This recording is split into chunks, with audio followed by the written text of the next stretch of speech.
भारतीय मजदूर संघाचा 70वा स्थापना दिवस JNPA टाउनशिप उरण येथे मोठ्या उत्साहात साजरा। उरण दिनांक 24। विठ्ठल ममताबादे।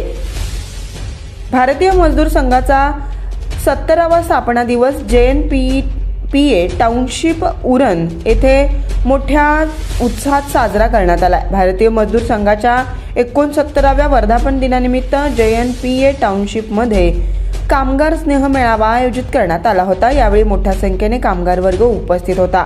विशेषतः महिला कामगारांची उपस्थिती लक्षणीय होती। यावेळी या समारंभाचे अध्यक्ष, कामगार नेते, भारतीय मजदूर संघाचे रायगड जिल्हाध्यक्ष सुरेश पाटील, प्रमुख प्रवक्ते बाळासाहेब भुजबळ, PMSचे महाराष्ट्र प्रदेश संघटन मंत्री, कामगार नेते सुधीर घरत, JNPA कामगार विश्वस्त रवींद्र पाटील यांच्या हस्ते प्रतिमा पूजन व दीप प्रज्वलन करून कार्यक्रमाची सुरुवात झाली।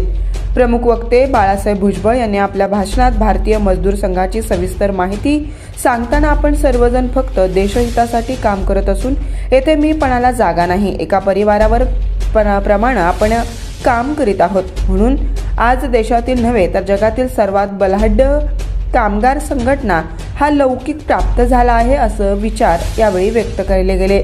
कामगार नेते सुरेश पाटील यांनी आपल्या अध्यक्ष भाषणात पुढील वर्ष हे 70वे वर्ष असून वर्षभर विविध समाजोपयोगी कार्यक्रम उपक्रम राबवून 70वे वर्ष साजरे करणार असून संपूर्ण जिल्ह्यात असे कार्यक्रम होणार असल्याचं सुरेश पाटील यांनी सांगितलं।